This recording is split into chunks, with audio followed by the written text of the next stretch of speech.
За би өнөөдөр нэг фьючерсийн талаар ярих гэсэн. За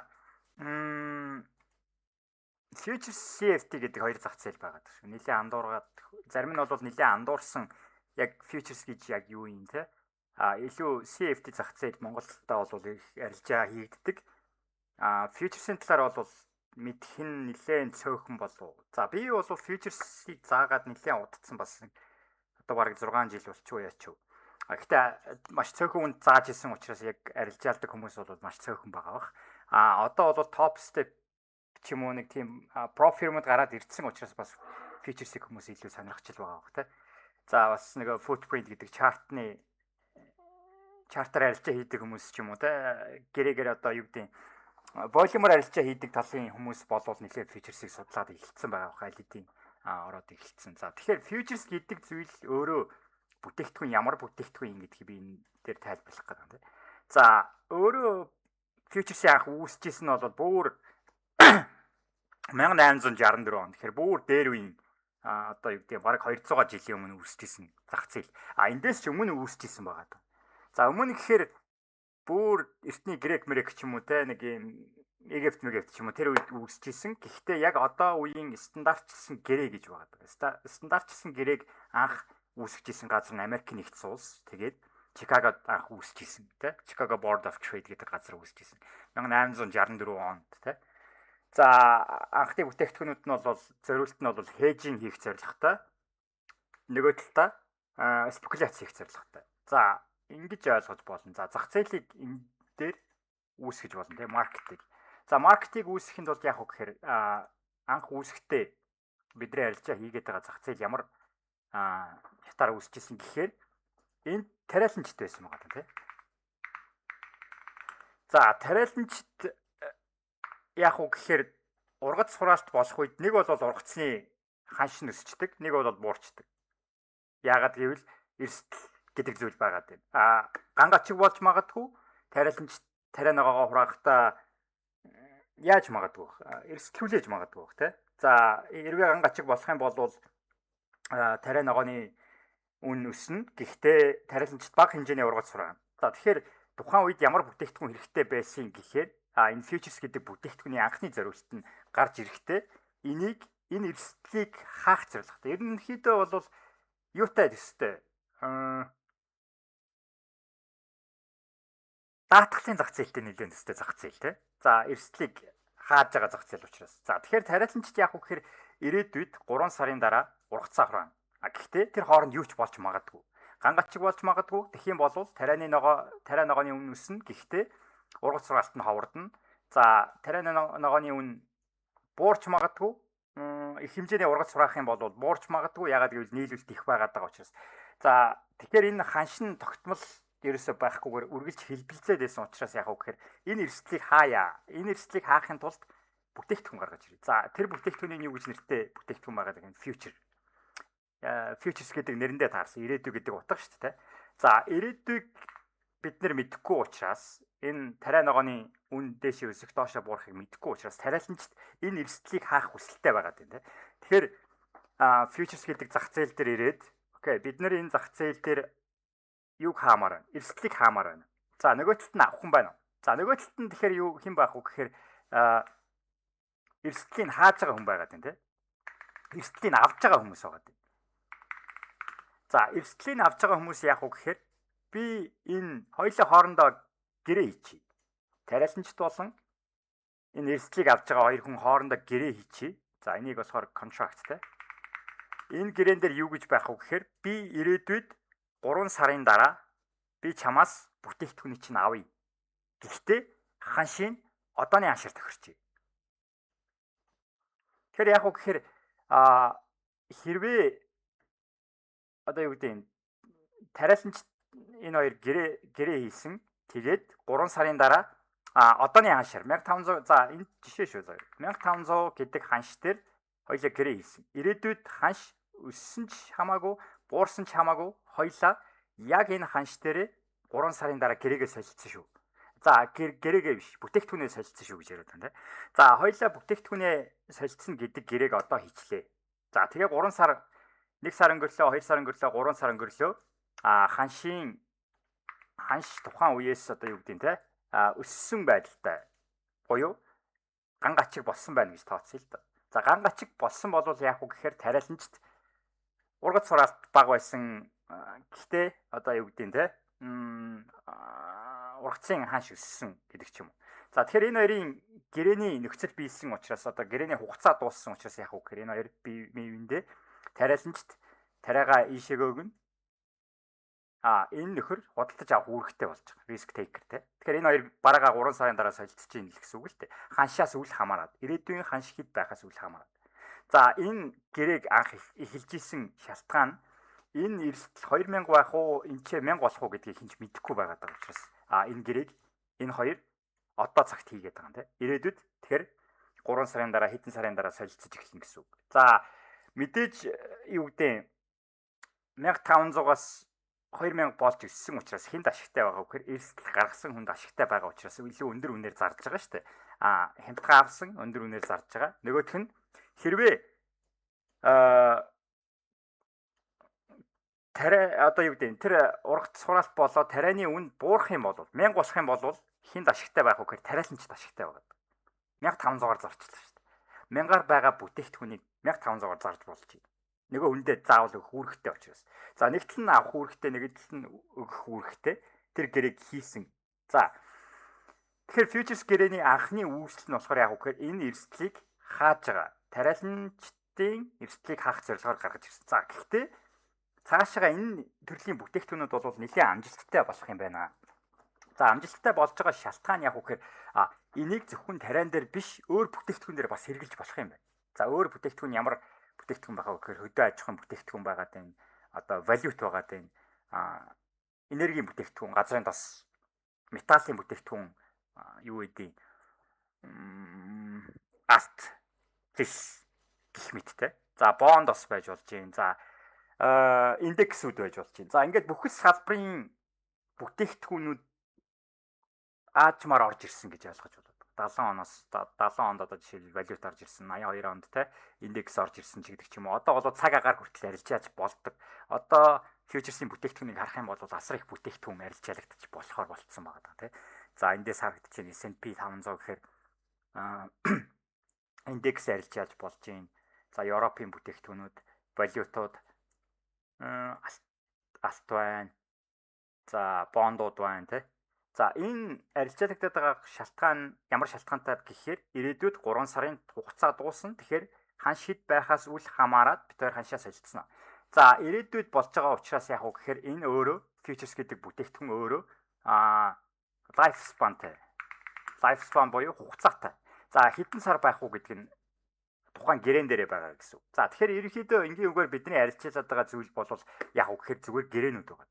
Ямар гэрээнүүд гэхээр ирээдүйд энэ бүтээгдэхүүнийг хоёлаа авч заргана шүү гэдэг бүтээгдэхүүн. За long гэдэг бүтээгдэхүүн өөрөө long гэдэг гэрээ юугаа илэрхийлж байгаа гэхээр би чамд энийг өгнө. За short гэдэг бүтээгдэхүүн юугаа илэрхийлж байгаа гэхээр би чамаас энийг авна гэдэг гэрээг хийж байгаа гэсэн. За тэгэхээр яг уу гэхээр хоёр тал хоорондоо гэрээ хийгээд үнэн нь хэд байхаас хамаарат хоёулаа хоорондоо ирээдүйд бараагаа солилцсон шүү. За бараагаа солилцоход ирээдүйд солилцоход нэг асуудал гарч иж байгаа.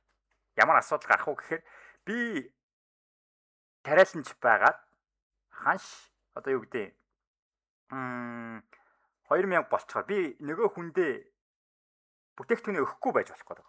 Тэгэхээр нөгөө талд нь ч юм уу эсвэл бол надад битээр баргаа солилцсон чинь нэг талд нь ашигтай гарцсан байж магадгүй. Тэгэхээр энэ гэрээг солилцохын тулд яах гэдэг юм гэхээр заавал урдчилгаа буюу дэнчин байршуулах шаардлагатай гэж заагаад өгч байгаа тийм. За энийг нь болохоор performance bond гэдэг нэртэй. За performance bond буюу энгийн үгээр бол margin. За margin гэдэг нь өөрөө юу гэж яриад байгаа юм хэрэг дэнчин. Хэрвээ чи надад бараагаа өгөхгүй надаас морих юм бол надаас сугдах юм бол би чамаас performance bond чинь margin буюу байршуулсан дэнчинг чинь амнаа буцаага зөрүүлээд. За тэгэхээр хоёлаа дундаа ингээд нөгөө нэг бирж гэдэг газар аваачаад энэ өөрөө хаана энэ хоёрын 8 хаана явагдах уу гэхээр энэ хоёр хоорондоо ихгүй. Энийг зуучилдаг байгууллага гэж байна тийм. За энийг зуучилдаг байгууллага нь өөрөө exchange гэдэг нэртэй. За тэгэхээр Америкийн жишээлбэл фьючерсийн хамгийн том бирж бол CME гэдэг нэртэй бирж, Chicago Mercantile Exchange тийм. Анхны бирж. Энэ дотроо 4 биржтэй хамгийн том зах дэлхийн хамгийн том зах зээл гэж ойлгож болно ерөнхийдөө. За хятад өөрсдийн гэсэн фьючерс биржтэй, Англи өөрсдийн гэсэн биржтэй, Европын бирж, Японы бирж гэдэг ч юм уу өөрсдийнх нь бүтээгдэхүүнүүд энэ дээр арилжаалагдаж байгаа гэж ойлгож болох гэдэг юм байна. За тэгэхээр хүмүүс яах вэ гэхээр биржээр зуучилдаг. За би тэгэхээр заавал нэг тариаланч олоод эсвэл бол нэг тариаланч заавал эрт хаах хүнийг одоо юу гэдэг хайгаад явах шаардлагагүй. Бирж гэдэг байгууллага дунд нь зуучлаад окей, хоёр талыг уулзуулдаг байгууллага болж таарах гэдэг шүү дээ. За exchange гэдэг зүйлээр дамжуулаад би exchange дээр яах вэ гэхээр performance bond гэдэг зүйлээ байршуулна. Буюу маржинаа байршуулчих чинь тэгээд гэрээг хийх хэрэгтэй болчихж байгаа. За энэ гэрээгээ хинтээ хийх үү гэдэг нэг хамаахгүй. Тэгэхээр миний эрсдлийг авах юм байна уу байхгүй юу гэдэг л асуудал байгаа юм тийм. За ингээд хоорондоо энэ хоёр гэрээг хийгээд 3 сарын хугацаад гаргасан хугацааныхаа дагуу бүтээгдэхүүний хугацаа дуусах үед энэ хоёр гэрээгээ солилцсноо. За тэнгуут бид нэр арьжаач гэдэг нэг хүмүүс байгаа. Бид нэр энд ямар хамааралтай гэдэг асуудал байгаа тийм. Энэ бол яг үгээр хоёр нэгдэлт нь нэг эрсдэл авч байгаа хүн байгаад байна. Нэгдэлт нь эрсдлээ өгж байгаа хүн байгаад байна. За эрсдлээ өгж байгаа хүн бол одоо хинж байж болох гэдэг шүү дээ. Уул уурхайн бүтээгдэхүүний эзэн ч юм уу эсвэл бол одоо юу гэдэг нь тийм хээж хийж байгаа том сүлжээ дэлгүүрүүд ч юм уу. Эдгээр өөрсдөө кофе гэдэг бүтээгдэхүүн арилжаалж байгаа бол их хэмжээний эрсдэл унаад байгаа учраас энэ эрсдлийг хаах зорилготой л ерөөхдөө фьючерс гэдэг бүтээгдэхүүнийг ашигладаг л гэж ойлгох гэдэг юм байна. За тэгээд эрсдэл өгж байгаа хүн байгаад байна. Энэ эрсдлийг өгж байгаа хүн байгаад. Энэ хоёр эрсдлээ солилцож байгаа. Гэхдээ дундаа яах вэ гэхээр контракт хийчих хоёлаа. За гэрээ хэдэн сарын дараа дуусна гэдэг гэрээг хийцэн байна. Гэхдээ энэ гэрээний фьючерсийн гол ялгаа спот ч юм уу эсвэл бол өөр одоо нэг swap хэлтэл гэж байгаад байгаа юм тийм. Swap-ос ялгаатай зүйл нь яах вэ гэхээр энэ гэрээгээ өөр нэг хүнд дамжуулж болдог байгаа. Би хугацаа дуусгахаас өмнө энэ гэрээний хугацаа 3 сарын дараа дуусна. Гэхдээ энэ хугацаанд би заавал эрсдлийг авах шаардлага байхгүй. Би энийг өөр хүнд шилжүүлж болдог зах зээл байна, тийм. За тэгэхээр яг уу гэхээр фьючерс гэдэг зах зээлийн үед бид нэр энэ эрсдлийг авж байгаа ч юм уу эсвэл би ирээдүйд алтыг авна гэдэг гэрээг одоо хийгээд ханш нь өсөх юм уу буурахаас шалтгаалаад би хэрвээ тэндээс гэрээний зөрүү гарч ирсэн бол би тэндээс ашиг хийх боломжтой. Эсвэл бол эрсдэл хүлээж байгаа учраас алдагдал хүлээх боломжтой. Хэрвээ би ашиг хийчих юм бол энэ гэрээнийхээ үүргийг өөр хүн шилжүүлж болж. Тэгэхээр би заавал тэр алтыг авах шаардлага байхгүй болж байгаа юм. За ингэж дундаас нь гэрээний зөрүүгээр одоо юу гэдэг ашиг хийж байгаа хүмүүс байгаа. За тэгэхээр тэр гэрээний зөрүүгээр ашиг хийж байгаа хүмүүсийг юу гэж нэрлэдэг байгаа юм гэхээр спекуляц хийж байгаа хүмүүс гэж байна. За тэгэхээр бид нэр спекуляц хийж байгаа хүмүүс болж таарах гэдэг шүү дээ. Бидний гол зорилго бол яах гэдэг юм гэхээр гэрээний зөрүүгээс ашиг хийх тийм. За энд нэг фьючерс дээр жишээ өгч. За Nasdaq гэдэг бүтээгдэхүүнийг бид нар юу гэж нэрлэх вэ гэхээр фьючерс дээр NQ гэж нэрлэдэг байгаа тийм. Өөрсдийн гэсэн кодтой. Тэгэхээр би энэ бүрэн фьючерсийн хичээлийг заах гэсэн учраас ерөөхдөө ямархуу зах зээл яаж ажилладаг гэдгийг товчхон байдлаар тайлбарлаж өгч байгаа юм тийм. За Nasdaq гэдэг бүтээгдэхүүний одооний ханш 25107 гэдэг ханш дээр байна. Энэ өөрөө multiplier буюу 25107-г үчгэн цаанаас байдаг тоош. За 20-ын multiplierтэй Nasdaq. Тэгэхээр гэрээний нэг ширхэг үнэ гарч ирэх гэдэг юм тийм. 25107-г үрчгэн 20. За 502,140 долларын үнэтэй гэрээ гэсэн үг. Нэг ширхэг гэрээний. За энэ нэг ширхэг гэрээ 502,000 гэдэг нь юу гэсэн үг юм гэхээр Nasdaq гэдэг өөрөө индекс. Америкийн нэгдсэн улсын 103 компани, технологийн компани те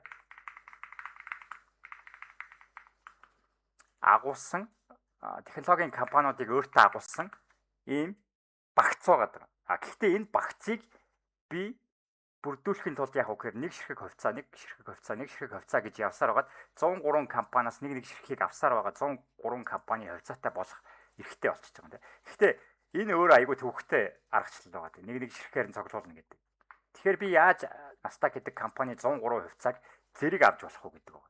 За зэрэг авах боломжгүй юм чинь надад тэр хэмжээний хангалттай мөнгө байхгүй юм чинь би үүсмэл зах зээл буюу энэ нэг бидний яриад байгаа фьючерсийн өөрөө үүсмэл зах зээл гэдэг нэрэн доор яваад байгаа юм тий. За үүсмэл зах зээлийг ашиглаад би энэ индексийг авах боломжтой болчихсон. Тэгэхээр энэ 103 компани нийлбэр одоо юу гэдгийг үнэлгээ нь өөрөө нийлүүлээд базаад ийшээгээ 500 2000 гэдэг нэг гэрээний өртөг гараад ирж байгаа тийм. Тэгэхээр би ерөнхийдөө энэ Nasdaq гэдэг бүтээгдэхүүнийг арилжаалж чинь нэг гэрээгээр арилжаалж чинь гэдэг нь өөрөө 502,140 долларын үнэтэй гэрээг арилжаалж байгаа гэж ойлгох хэрэгтэй. За тэгэхээр би энэ чи авч байгаа хүн байх юм бол лонг талд байх юм бол заавал нэгэтэд нь шорт байх хэрэгтэй. Надаас нэг хүн авах. Би лонг орох юм бол заавал нэг хүн шорт байх хэрэгтэй. Би тэр гэрээ хийх хэрэгтэй тийм.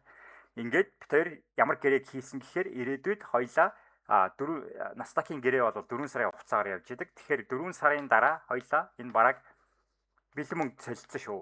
Бэлэн мөнгө гэдэг нь би 502,000 доллар ч юм уу 140 доллар өгнө. Нөгөөх нь надаас авна ч юм уу те. Тэр хэмжээний өртөгтэй битээр одоо каш солилцох гэдэг юм гэж ойлгоод байна. Каш одоо юу гэдэг бэлэн мөнгөөр явдаг учраас. За эсвэл бол алт арилжааж байгаа бол би алтыг CME гэдэг энэ биржийн агуулгад хүргэж өгөх хэрэгтэй. За CME дээр алтаа хүргэж өгнө. Тэгээд нөгөө талд нь алт авч байгаа хүн алтын агуулгаас очиж аавна. Энэ хоёр тэгж бэлнээр бүтээгдэхүүнээ солилцож байгаа юм тийм. Тэгэхээр Nasdaq гэдэг бүтээгдэхүүний хувьд бэлэн мөнгө байхгүй учраас яг гэхээр зүгээр бэлэн кашаар солилцдог гэж ойлгож байна. За эндээс нэг гэрээ одоо хийгдсэн. Ирээдүйд нэг сарын дараа ханш нэг сарын дараа ч юм уу эсвэл бол хэсэг хугацааны дараа ханш жишээлбэл 52,000 энэ дэр нэг нөхдөж тий 52,967 бишээ. Дилээ 25,971 971 гэдгийг үржих нь 20 мултиплайераар үржихээр за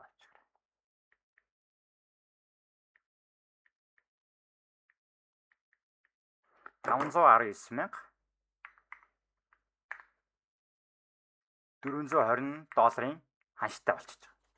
Энэ дээр. За энэ анхны гэрээ 502,140 доллар байхад нь би авсан. Тэгээд ханш ирээдүйд өсөөд 512,900 бишээ 519,420 болоход нь би гэрээний эрхээ өөр хүн шилжүүлэх болно. За энэ хоёр гэрээний зөрүү гэж байна. За одоо ирээдүйд 519,420 байсан хасах нь 502,140 гээд хасахаар 17,000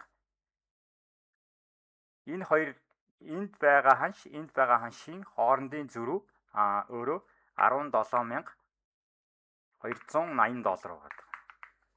Тэгэхээр би яг уу гэхээр заавал энэ гэрээг хугацаа дуусгахгүйгээр энд нь аваад энд нь зарж ашиг хийж болж байгаа. Энэ дунд гэрээний зөрүү гэж гарч ирж байгаа тийм. Энэ гэрээний зөрүүг би ашиг болгож авч байгаа.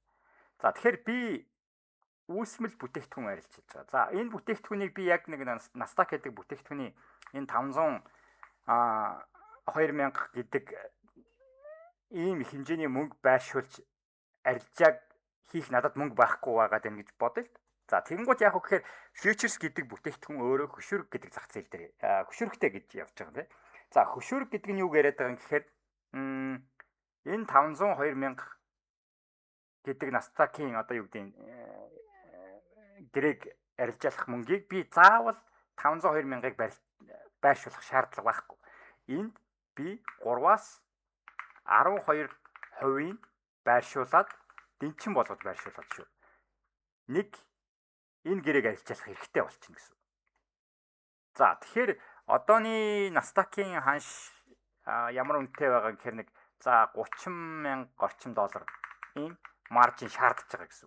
За маржин гэдэг нь 30,000 долларыг эхлээд урдчлаад байршуулж байгаа. Тэгээд чи 502,000 долларын энэ гэрээг арилжааж болно гэдэг эрхийг надад хэн өгсөн гэхээр NCMA гэдэг байгууллагаас өгч байгаа. За нөгөө талд нь ч гэсэн ялгаа байхгүй. Заавал энэ бүтэн дүнгээр байршуулах шаардлага байхгүй. 3-аас 12 буюу Nasdaq дээр бол $30,000 байршуулад чи энэ арилжааг хийж болно. Тэгээд эндээс хийсэн 17,000 ашиг гарах юм бол окей чи энийг өөрөө аав те. CMA-гээс надад буцаагаад тэр нэг юуг нь брокерс юуг нь өгч л байгаа юм л та тэр нэг за чи мөнгө хийсэн учраас энийг аваа гэдэг ч юм уу те. За ийм байдлаар ажилтдаг гэрээ гэж ойлгох гэдэг. За тэгэхээр маржин гэдэг нь өөрөө энэ дээр гарч ирж байгаа. За энэ futures гэдэг гэрээний онцлог нь яаж байгаа юм гэхээр бид нэр хүмүүс хоорондоо арилжаа хийдэг. За энэ дом гэдэг зүйл байгаа. Өнөөдөр зах зээл хаалттай байгаа учраас би энэ дээр нэг домыг бол үзүүлж чадахгүй байна. Гэхдээ дом гэдэг нэг ийм зүйл байгаа гэж ойлгох байна. Энд авж байгаа тал байгаа, энд зарж байгаа тал байгаа. Тэнгуут нь энэ авж байгаа тал, зарж байгаа тал хоёр одоо юу гэдэг энэ ч лимит ханш байгаа. Энд маркет ханш орж ирээд энэ хоёр бараа бүтээгдэхүүнээ ингэж солилцдог. Хүмүүс хоорондоо солилцдог гэрээ гэлээ тийм. За тэгээд хүмүүс хоорондоо бараг солилцох үед нь яг үгээр эрэлт нийлүүлэлтээс нь хамаарат Nasdaq гэдэг бүтээгдэхүүний ханш үргэлж дээшээ доошоо хэлбэлцдэг гэсэн. Ерөнхий энгийн үгээр бол хүмүүс хаашаа явахын шийддэг гэсэн. Хүмүүсийн оруулж байгаа гэрээний тоо шийддэг гэсэн үг тийм. За нэг хүн 10 гэрээ оруулаад 20 гэрээ оруулаад 100 гэрээ 1000 гэрээ ч юм уу ингэж оруулаад дээш нь доош нь хаашаа явахыг шийдэж болдог. За угаасаа хүмүүс л ордсож байгаа учраас за энийг дунд нь зуучилж байгаа байгууллагууд бол бирж тэгэхээр бирж бол ямар нэгэн оролцоо байхгүй эрхтгч шудраг байдлыг хангана. Тэгээд хүмүүс хоорондоо Nasdaq гэдэг бүтээгдэхүүнийг аван зарна юу гэдэг солилцсон гэж ойлгох гэдэг. За Nasdaq-тай яг ялгаа байхгүйгээр futures дээр бид нар юуг арилж яддаг гэхээр бүхэл төрлийн үүсмэл бүтээгдэхүүнийг арилж яддаг. За жишээлбэл алт байна. GC гэдэг кодтой тэгээд алтыг яг саяны зарчмаар явна тийм. Гэхдээ саяны Nasdaq гэдэг бүтээгдэхүүний жишээн дээр өгөгдсөн жишээ бол юуны жишээ шүү. Том гэрээний жишээ. Тэгэхээр жижиг гэрээ гэж байгаа. За жижиг гэрээ байгаа ч гэсэн алтан дээр ч гэсэн яг уу гэхээр нэг хүн нэгийг л авна. За биш ээ нэг хүн нэгийг авна гэдэг нь нэгээс доошоо бутархаа гэж байхгүй. 0.1 гэдэг тоо байхгүй. Энэ яагаад гэвэл хүмүүс хоорондоо гэрээ хийж байгаа учраас нэгийг харьцах нэг буюу нэг хүн хамгийн багадаа нэг гэрээ аавна, нөгөө талд нэг гэрээ зарна. 0.1 гэдэг бутархаа тоо байхгүй. Яагаад гэвэл хүмүүс учраас. За хүмүүс энэ арилжааг хийгээд энэ ханшийг хөдөлгөж байгаа тийм. Дээш нь доош нь хөдөлгөх гэсэн үг. За хүмүүс их дээш аваадах юм бол ханш дээш явна, хүмүүс зараадах юм бол ханш доош явна. Ингийн хүмүүс зах зээлийг хөдөлгөж байгаа. Энэ тэгсэн нэг бидний ойлголт гарч ирнэ. CFD гэдэг ойлголт гарч ирээд байгаа юм тийм. За futures гэдэг зах зээл дээр ханшийг хэн хөдөлгөөд байна гэхээр хүмүүс хөдөлгөж байна. Нийлж байгаа хүмүүс ч юм уу байгууллагууд ч юм уу эсвэл hedge fund юу гэдэг те арбитраж хийж байгаа байгууллагууд ч юм уу том хөрөнгө оруулалтын сангууд тэтгэврийн сан одоо юу гэдэг те бүхэл төрлийн байгууллага hedgers ч юм уу те эдгээр оролцож ханшийг хөдөлгөж байгаа. Тэгэхээр хамаг том одоо нөхдөч чинь энэ futures гэдэг зах зээл дотор байдаг гэж ойлгоо. За тэгсэн чинь энэ дээр нэг юм бидний түгээмэл мэддэг юм CFDs гэдэг зах зээл гараад. За CFDs гэдэг утга нь юу байгаа гэхээр contract for difference гэдэг нэрт утгын товчлол тийм. За contract for difference гэхээр гэрээний зөрүү гэж ойлгох гэдэг. За энэ утга нь юу гэсэн үг юм гэхээр энд явж байгаа ханш байгаа. Энэ ханшийг copy доод өөр нэг газар авчичдаг гэсэн. Тэгээд нэг талд нь брокер нөгөө талд нь чи байгаад. Та хоёр арилжаа хийдэг гэсэн. Тэ? За энэ CFD гэдэг бүтээгдэхүүнийг ойлгохын тулд яг үгээр чи юу руу очиж болно? Бүтээгдэхүүн брокер болгон өөрсдийн гэсэн юутай. Product disclosure statement гэдэг нэг юм product disclosure agreement гэдэг нэг юм гэрээ гаргацсан байгаа даа. Жишээлбэл энэ IC market-ийнх байгаа тийм.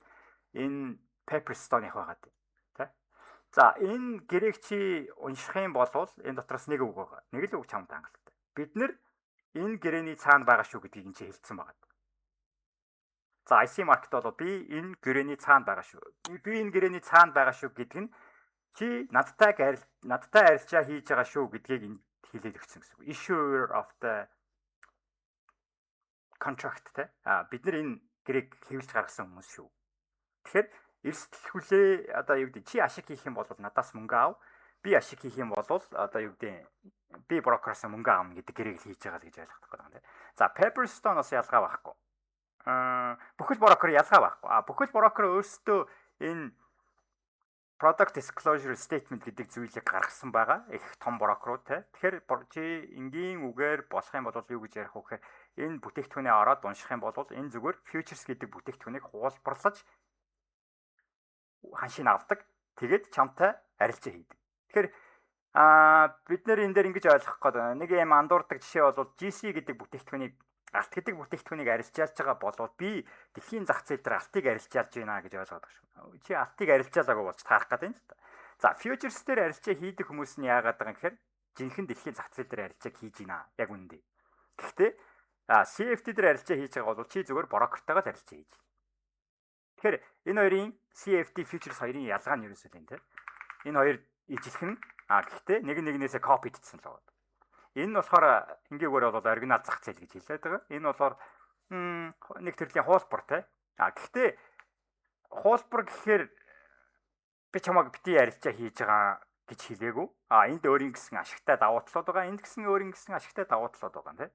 За энд хэрвээ чи арилжаа хийх юм бол futures гэдэг зах зээл дээр арилжаа хийх юм бол яг уу гэхээр чи яг бодит зах зээл дээр арилжаа хийж байгаа, хүмүүстэй арилжаа хийж байгаа. Тэгээд ашиг хийх юм бол энэ найдвартай ашиг 100% найдвартай. Ягаад гэвэл энэ өөрөө дэлхийн хамгийн том зах зээл дээр арилжаалагдж идэг. Зах зээл учраас чамд хизээч мөнгө ч нөгөөд мөрөд алга болно гэж одоо хизээч байхгүй. Тэгэхээр энэ CME гэдэг өөрөө Америкийн хамгийн том зах зээл. За DAX арилжаалж байвал чи Германы одоо юу гэдэг нь те exchange дээр арилжаа хийдэг ч гэдэг ч юм уу. За тэгэнгუთ эднэр өөрсдөө найдвартай одоо юу гэдэг хамгийн супер одоо юу болж таарах гэдэг л да найдвартай гэдгээр. Гэхдээ нэг асуудал нь маржин нь өөрөө их хэмжээний маржин шаарддаг гэж байна.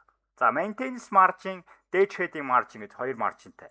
За maintenance margin нь чи дор хаяж энэ хэмжээний мөнгийг байршуулж ийж энэ арилжааг эхлэх эрх чинь үүснэ. Гэхдээ эндээс доошоо орох юм бол margin call буюу чам руу залгаад чиний позиц чинь хаагдах гэдэг наа. Тэгэхээр мөнгөө нэмж байршуулаарай гэж чам руу залгаад энэ одоо юу гэдэг юм. За яг хуучин болоод залгадаг байсан бол одоо бол залгахгүй. Гэхдээ чамд сануулна. Эхлээд маржин чинь дуусчих шүү. Энийгээ цэнэглээрээ топ ап хийгэрэй гэж хэлнэ. Гэхдээ цэнэглэхгүй бол буцаагаад яг уу гэхээр арилжаач чинь хаа шүү гэж брокерс чинь хааж өгдөг гэсэн үг. За энд жижигхэн за жишээлбэл нэг жижиг бүтээгдэхүүн байна уу? Юу байна? Микро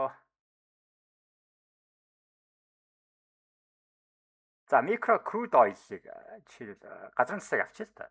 За $427 маржин чи байршуулж ийж дор хаяж нэг гэрээг арилжаалах хэрэгтэй болно гэсэн үг. За тэгэхээр энэ зарим хүнд магадгүй өндөр байж магадгүй. Тэгэхээр CFD гэдэг бүтээгдэхүүн яг уу гэхээр чи брокертойгоо арилжаа хийж байгаа учраас эндээс арай бага маржинаар бага үнийн дүнгээр арилжаа хийх эрхийг олгож байгаа. За энд 0.0 тэд гэдэг нэг юм тоо гаргаад өгч л байгаа. 0.1 ч юм уу те. Энийг юу гэж нэрлэдэг вэ? За тэрийг мартчих. 0.1 гэдэг юугаар чи тэгэхээр хүнтэй арилжаалаг бол учраас энэ бутархаа дүнгээр арилжаалж хийж болдог. Маш бага үнийн дүнгээр арилжаа хийж болдог. За маржины хувьд мэдээж тавьж байгаа маржин шаардлагын хувьд мэдээж бас өөр байна.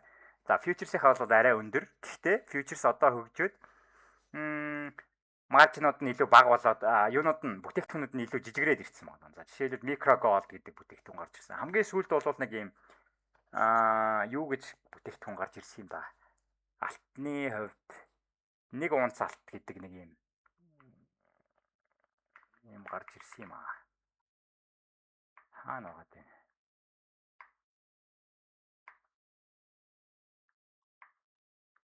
За энэ дээр байхгүй шиг ямар ч хэсэн нэг $150 маржинтай нэг жижиг алт гэдэг бүтээгдэхүүн гарч ирсэн. За тэгэхээр бидний ялгаа нь бол яг уу гэхээр чи futures арилжааг хийх юм бол жинхэнэ зах зээл рүү оролцсон. За CFD дээр арилжаа хийх юм бол брокертай арилжаа. Энэ хэрвээ брокер чинь давпуурчих юм бол чи мөнгөгүй болоод Эсвэл бол мөнгө авч чадахгүй тохиолдол гарч магадгүй бах. За мөнгө тал дээр эрсдэлтэй найдвартай тал дээр бол жоохон асуудалтай.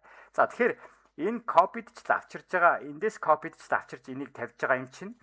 Тэгэхээр энэ өөрөө бодит ханшна гэж ойлгох гэдэг юм тийм. За энэ дээр би жишээлбэл өөр ханш нэмчихье л да. Яаж ханш нэмдэг вүлээ? За энэ дээр кодыг өөрчилсөн байгаа тийм. SAO гэдэг нэртэй болгоод. За энэ брокертэй арилжаа хийхээр брокер болгон өөрсдөө гэсэн ханшийг ханшийг өгж байгаа. За жишээлбэл энэ ямар ханш байгаа дээ? FXCM-ийн ханш, Ondag-ийн ханш, Capital-ийн ханш, Forex Data гэдгийн ханш, Pepperstone-ийн ханш. За Pepperstone гэдэг бүтээгдэхүүний алттай харьцуулж. Энэ тэгэхээр энэ copy учраас яг л ижлэх нь явна гэж ойлгох.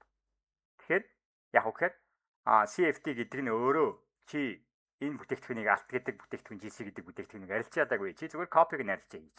За жинхэнэ бүтээгдэхүүнийг арилжаалах юм бол futuresтэй. За futures гэдэг зах зээл дээр ийм зүйл байгаа. Юу гэж зүйл байхгүй. Swap гэдэг зүйл байхгүй. Spread гэдэг зүйл байхгүй. Commission гэдэг зүйл төлж байгаа. Гэхдээ commission амар бага. Бараг л шууд аш руугаа ороод явчих болно тийм.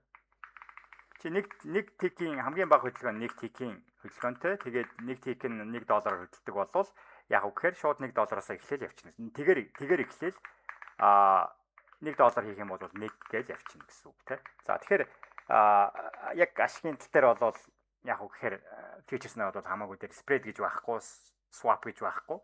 Margin нь жоохон өндөр. Тэгэхээр тэр тал дээр жоохон асуудалтай байна. За энэ margin тал дээр мөнгө шилжүүлэх тал дээр бол CFD бол арай уян хатан хамаагүй бага мөнгөөр арилжаа хийж болдог, маржин нь бага.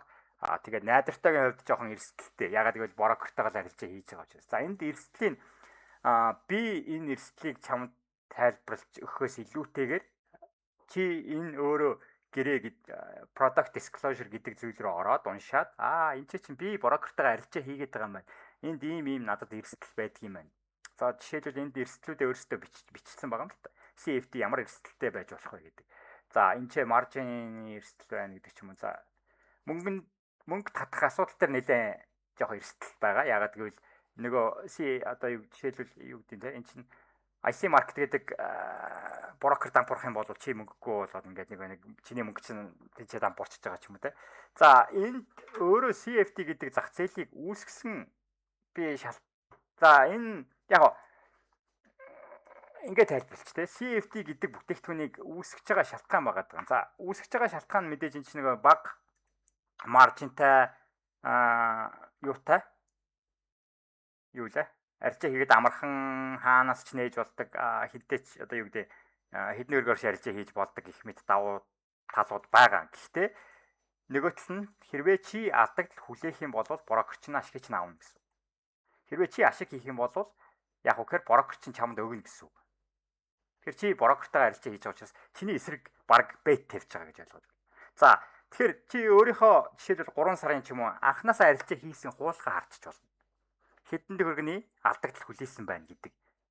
Арилжаа өөрөө хэцүү байгаад байгаа учраас яг үхээр чи алдагдал хүлээхийг бол арилжаа брокерч нь чамд яг мөнгө чинь аавна. Тэгэхээр брокерт ашигтай. За ерөөхдөө чиний эсрэг бет тавьж гин гэж ойлгохч болно л. За энэ брокер өөрөө энэ чамаас авч байгаа ханшийг цааш нь дамжуулж болно. За дамжуулахаар яах вэ гэхээр энэ нэг энийг авдаг байгууллагууд байгаа даа.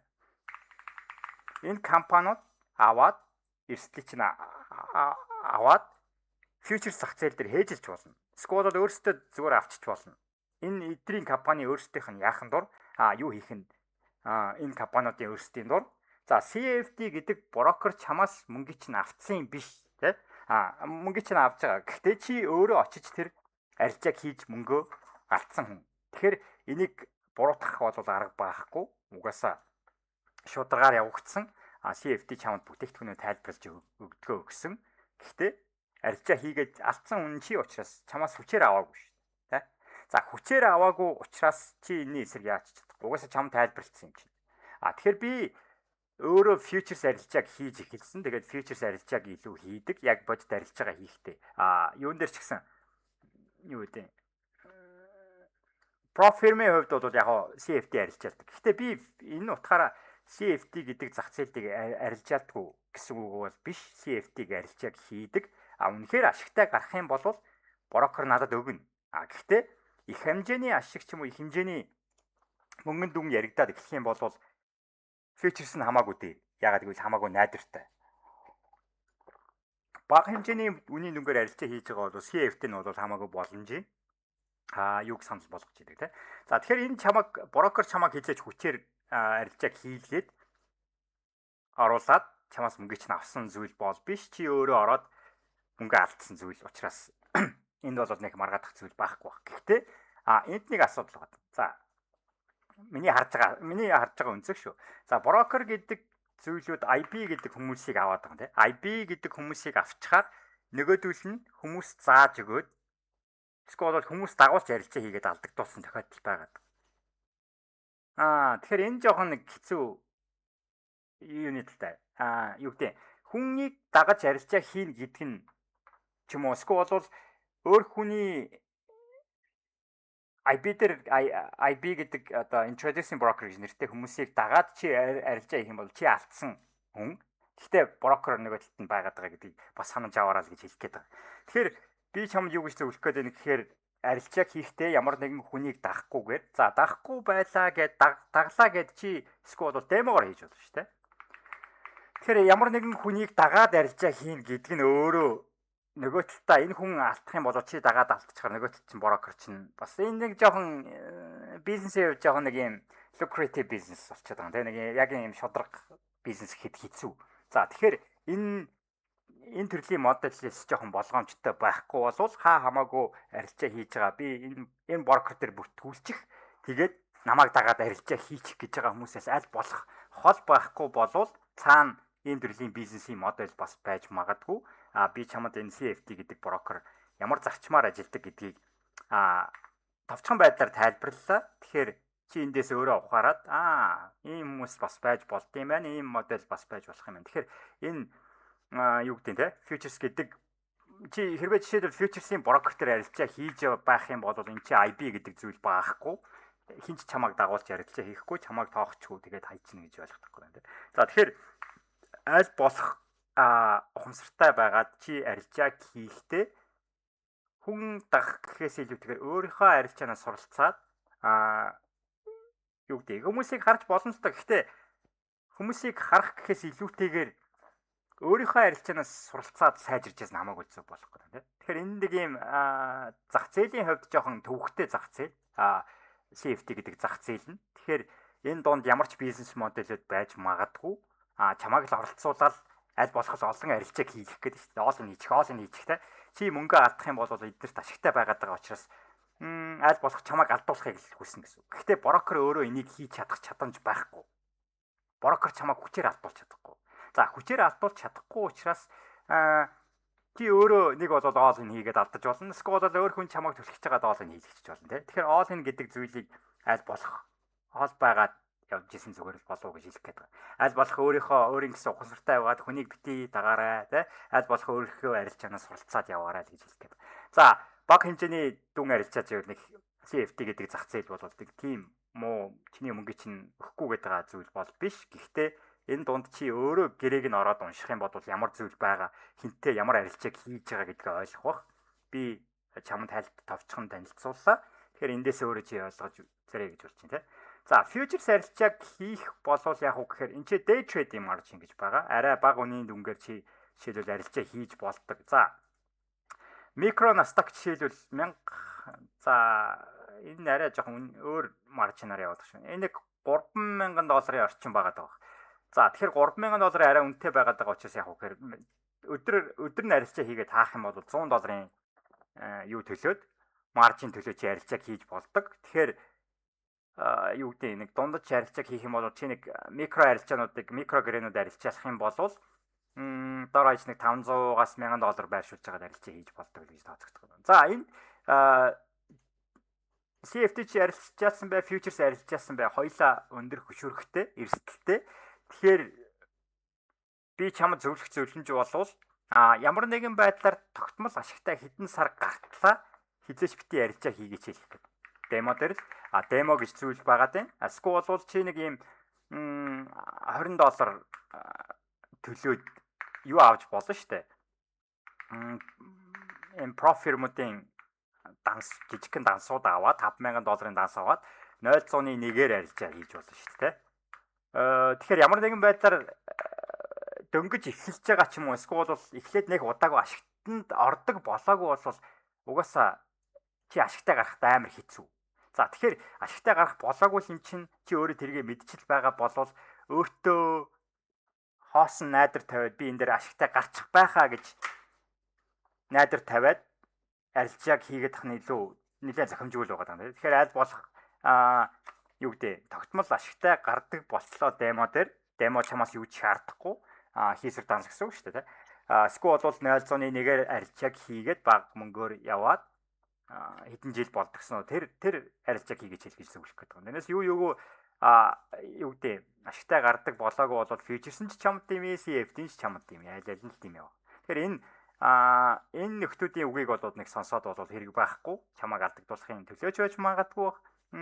Их сайн юм заагаад байхгүй л гэж бодож байна. Тэгэхээр аль болох ашигтай гардаг болцоо демо ч юм уу эсвэл бол ийм юу гэдэг те нэг хүнээр багшлуулдаг ч юм уу нэг юу ийгээд яваад иж болно шүү дээ те. За тэр төрлийн арилжаанууд арай зүгээр. За тэгэхээр би futures за CFD2-ыг арай товчхон тайлбарлаж өгдөг. Гэхдээ чи өөрөө үнэхээр сурах хүсэлтэй болвол арилжаан дээр бол futures-ыг ороод судлаад цаашаа явахад нэлээд дайггүй юу. За энэ дээр бас нэг юунууд нь гараад ирсэн байгаа шүү дээ те. Профирмуд байгаа жишээлбэл futures-ийн top step гэдэг нэг брок юу байгаа дээ. Юу лээ? Профирм сар-сардаа мөнгө өгөөд явдаг ч юм уу те. Иймэрхүү бас үнэхээр ашигтай гардаг бол энэ профирм арилжаасан ч болж байна. Энд ч бас өндөр капитал арилжаалах боломжтой хэрвээ чадвар байх юм бол те. За энэ гол ялгааг нь бол тайлбарчлаа л гэж бодож байна. Тэгэхээр эндээс чи харж байгаа бах ямар бизнес модел алийг арилжаа хийх үү? Их мөнгөтэй бол энэ бол зүгээр, бага мөнгөтэй бол энэ бол зүгээр. Гэхдээ яг найдвартайгаа тооцох юм бол энэ бол хамаагүй зүгээр. Энэ бол арай жоохон хэцүү бодлонтой бас байж болно те. Ирээдүйд хэрвээ чи том мөнгөөр арилжаа хийгээд болоод. За энэ CFD гэдэг зах зээлд брокертойгоо арилжаа хийж байгаа учраас брокер болгон өөрсдийн гэсэн ханшийг санал болгоно. За тэнгуут энэ ханшууд заримдаа зөрдөг гэсэн үг. Тэгэхээр IC market заримдаа Pepperstone зөрнө. Pepperstone гэдэг market одоо юу гэдэг те өөр нэг брокерс ондоогоос ч юм уу брокерс зөрнө. Тэгэхээр энэ яагаад зөрөөд байгаа шалтгаан гэвэл эдгээр өөрсдөө ханшийг гаргаж байгаа учраас те. Окей. За эндээс бол ойлгосон гэж бодож байна те.